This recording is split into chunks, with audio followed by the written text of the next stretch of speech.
Vamos lá, ok. 1, 2, 3, 4, 5. Gravando. Tá aqui, né? Tá ok aqui? Deixa eu ver. Eu tenho o REC, tá ok? É isso aí. Então tá ok. Vamos lá. Tá aqui, espera o ok. Eu perdi no ok. Mas, Jimmy, vamos lá. Vamos bater papo de caminho. Sim. Como é que funcionou tudo isso? Então, na verdade, Tati, eu vou falar um pouquinho aqui da questão da colonização do território brasileiro. Essa colonização, como é que se deu essa colonização? Principalmente, na verdade, essa expansão de direção do litoral em direção ao Planalto, principalmente, que é o que ocupa grande parte do território brasileiro, né? Então, a gente pode começar falando aqui que o século XVI, ou seja, os anos de 1500, né, 1501 já é século XVI, então, durante o século XVI, basicamente, foi um período que é classificado por muitos historiadores, inclusive, né, Caio Prado Júnior, que é um autor que eu vou trabalhar bastante, foi um período caracterizado como a fixação portuguesa no litoral brasileiro. É um período, na verdade, que é fundado diversas bases navais no litoral brasileiro, muito mais do que vilas. O português, nesse período, ele estava muito mais preocupado. E também, como ele não tinha tinha poucas condições de realizar uma colonização por conta da larga escala, do tamanho do território, da grandiosidade do território brasileiro, né? Você tinha, então, uma fundação de diversas bases navais no litoral brasileiro, principalmente para controle desse comércio marítimo. Então, poucas cidades vão ser fundadas nesse século XVI, que é o começo, né, dessa formação da colonização brasileira. Uma, por incrível que pareça, uma das primeiras vilas criadas no Brasil vai ser a Vila de São Vicente, a vila mais extremo sul do Brasil, né, no litoral mais ao sul do Brasil, isso em 1532. Aí depois, em 1535, vai ser criada a Vila de Porto Seguro. Em 1537, vai ser criada a Vila de Olinda. E só lá por 1549, que vai ser criada, então, a Vila de Salvador. Então, esse primeiro século XVI é o período dessa fixação portuguesa no litoral, né, brasileiro, e principalmente mais nucleado no litoral do Nordeste. E assim permanece por quase 2 séculos essa rede urbana ainda mais centrada nessa parte do litoral. A partir dos anos de 1600, nessa virada de 1500 para 1600, vai ser um período de grande pobreza em Portugal, né, de grande subordinação. Portugal, nesse período, ele vai ser subordinado à Espanha, e a Espanha com a sua colonização também bombando na América Latina, né, e Portugal aqui tentando defender seu território com as investidas da Espanha. Até que nos anos de 1600, justamente por conta dessa pobreza em Portugal, dessa subordinação da Espanha, você começa a ter uma intensificação nessa migração, essa imigração portuguesa em direção ao Brasil. Você tem então muitos portugueses vindo para o Brasil, né, por conta dessa crise, dessa pobreza lá em Portugal, e que vai provocar principalmente o aumento dessas cidades litorâneas. As poucas cidades que existiam começam então a se adensar, e você tem então uma necessidade de você fazer uma expansão rumo ao interior do Brasil. Então essa colonização, pela primeira vez, ela vai se interiorizar, que é o que também o Caio Prado Júnior vai falar, de a expansão da colonização portuguesa, que vai acontecer justo nesses períodos, de 1600, 1640, até 1770, até o declínio do período de mineração, que vai ser o século XVIII. Então justamente nesse período que você tem então uma intensa corrente migratória em direção ao Brasil, e você tem então esses núcleos urbanos esparsos no litoral, eles começam então a se adensar, começam então a ocupar e ter bastante gente vivendo neles. E vai ser justamente... Só um pouquinho, Beto, eu preciso que você suba o microfone dele. Suba. Porque ele está raspando na blusa. Põe um pouquinho mais alto. Ele tá Isso. Porque senão também ele estava batendo a mão aqui, Tá. aqui. Só questão técnica. Vamos lá. Podemos? Então nós estamos aqui no século XVII já, né? Nós saímos do século XVI, já estamos aqui no século XVII. E vai ser justamente no final do século XVII que vai ser encontrado, né, as primeiras fazendas de ouro em Minas Gerais. Então você tem aí quase 2 séculos ainda desse processo ainda de formação de uma rede urbana ainda muito acanhada, muito ainda concentrada no litoral, mas com vista já a adentrar, né, no interior do Brasil, né, fazer essa colonização.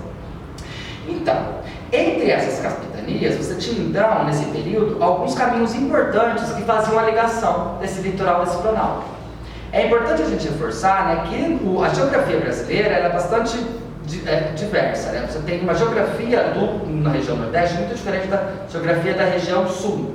Enquanto na região Nordeste você tem um território bastante plano, com suas planícies costeiras, que avançam no nível do mar interior, né? Avançam no interior adentro, a partir da região da Bahia, você já começa a ter esse desnível formado pela Serra do Mar. Então, a partir de Bahia, Espírito Santo, Rio de Janeiro, São Paulo, Paraná, Santa Catarina, quase Rio Grande do Sul, você tem um de grande desnível entre uma planície costeira, alagadiça no litoral, e um planalto um pouco mais seco, um planalto com 800 mil metros de altura, acima do nível do mar, o que acabava criando, então, um empecilho, né, de entrada desses tropeiros, desses bandeirantes que começavam a adentrar nesse interior do Brasil. E nesse período, existiam alguns caminhos primitivos que começavam então a ser apropriados pelo colonizador para subir esse planalto. Então, entre os caminhos importantes, nós temos um dos mais importantes, situado mais na região ao sul do Brasil, era justamente o caminho dos Tupiniquins, a trilha indígena dos Tupiniquins, que era a trilha indígena que acabou ligando a cidade de São Vicente à então recém-fundada São Paulo de Piratininga. Então, os portugueses chegando em São Vicente, eles vão fundar a cidade de São Vicente, e eles vão utilizar esse caminho dos Tupiniquins, que era um caminho que era menos íngreme, né, que você conseguia, né, um deslocamento um pouco mais fácil, por conta da declividade, era uma declividade um pouquinho menos acentuada, e você conseguia adentrar então por esse caminho, para o Planalto Brasileiro. Então vai ser um caminho que começa a ser amplamente palmilhado, né, amplamente utilizado pelos portugueses, esse caminho famoso dos Tupiniquins que ligava São Vicente a São Paulo. Mas também nesse litoral, mais ao sul, que o pessoal considera até o litoral meridional, né, ou seja, dos meridianos, em contraponto ao litoral do Nordeste, o litoral meridional é esse que vai de Rio de Janeiro até o sul do Brasil, você tinha mais outros 3 caminhos importantíssimos que também eram trilhas indígenas que vão ser apropriados pelos colonizadores. Um deles, um pouquinho mais acima, mais ao norte desse caminho dos Tupiniquins, você tinha o caminho de São Sebastião e Jacareí, era um caminho que saía na região de São Sebastião, onde está a Ilhabela, e subia ali também numa região de fábrica de menos inclinação e adentrava até a região do Vale do Paraíba, alcançando a cidade que hoje é Jacareí, no Vale do Paraíba. Você tinha um outro caminho, que é o caminho entre Ubatuba e Taubaté, um território povoado das nações tamoios, dos indígenas tamoios, né? Dessa nação indígena dos tamoios, que hoje mais ou menos corresponde ao que seria a rodovia Oswaldo Cruz, aquela rodoviazinha, né, toda perigosa e sinuosa, mas que já era bastante utilizada pelos indígenas para acessar, para ligar o litoral e esse vale do Paraíba, o Vale do Paraíba, né, o Vale do Paraíba do Sul. E um terceiro caminho, que também vai ser amplamente apropriado pelo colonizador, que é um caminho indígena que saía de Paraty e ligava até a região de Cunha. Essa subida da serra, essa primeira subida dessa escarpa da Serra do Mar, e esse caminho de Paraty a Cunha, ele começa a ser muito utilizado pelos colonizadores que vinham por via marítima para alcançar o sertão de Minas Gerais. Principalmente a região do sertão do São Francisco, né? Lembrando que a cabeceira do São Francisco acontece aqui na divisa de São Paulo com Minas Gerais, na região da Serra da Canastra. Então, naquela região, na parte das nascentes do São Francisco, o sertão do São Francisco também então, era alcançado por esses colonizadores que chegavam em Paraty e subiam então a Serra do Mar, que é justamente o que hoje a gente conhece como Caminho Velho, né? O Caminho Velho que levava a Minas Gerais posteriormente, né? Que vai ser depois como exceção mais utilizada para a descoberta do ouro. Então, basicamente, você tinha esses 4 caminhos que eram trilhas indígenas e começam então a ser apropriados pelo colonizador para então alcançar e vencer esse desnível grande entre a Serra do Mar e o Planalto Brasileiro, né? O grande Planalto Brasileiro, onde se concentra quase 1/3 de todo o território brasileiro no Planalto, né, brasileiro. Entre esses caminhos, apesar desses caminhos todos serem muito importantes para esse deslocamento, você tinha então o caminho principal e o de mais fácil penetração seria sempre o de São Vicente e a São Paulo. Então São Paulo acaba se tornando, por conta dessa facilidade, por conta desse grande fluxo, por ser a São Vicente ter sido a primeira vila a ser fundada no Brasil também, você começa então um grande fluxo de colonizadores, né, cruzando esse caminho. Ele então logo se torna um dos caminhos mais importantes. Então vão subir da Serra do Mar, o colonizador vai chegar até o Planalto Paulista, então vai fundar a cidade de São Paulo em 1554, ou seja, quase 20 anos depois da fundação de São Vicente.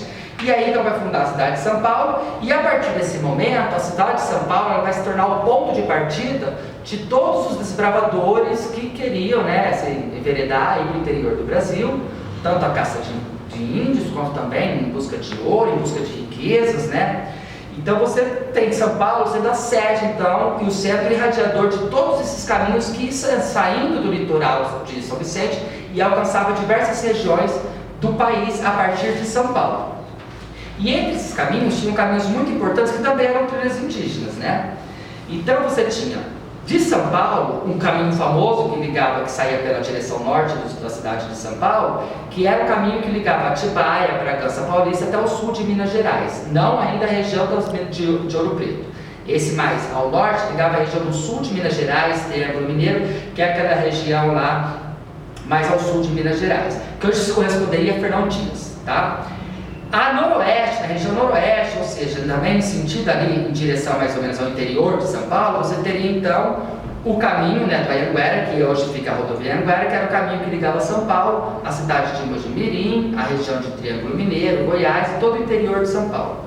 Você tinha na região sudeste também um caminho muito importante que ligava então a cidade de São Paulo não, né? Nós estamos falando de Vila de São Paulo, né? A Vila de São Paulo, a região de Sorocaba, Paraná e depois a região do sul do Brasil, onde já eram criados muito gado, depois vão abastecer posteriormente a região das Minas, os gados do sul passando por São Paulo e vão chegar às Minas, vou falar um pouco à frente, que hoje corresponderia a Castelo Branco e Bittencourt. E o mais importante, caminho saindo de São Paulo em direção à região das Minas Gerais, que seria então os caminhos que percorriam o Vale do Rio Tietê e um outro braço que seria o Vale do Paraíba, hoje o Paraíba do Sul. Então, segundo até Caio Prado Júnior, vai ser justamente esses caminhos que ligavam o Vale do Paraíba e também ao Vale do Tietê, que vai concentrar a grande maioria de povoações e vilas da capitania de São Paulo nesse período.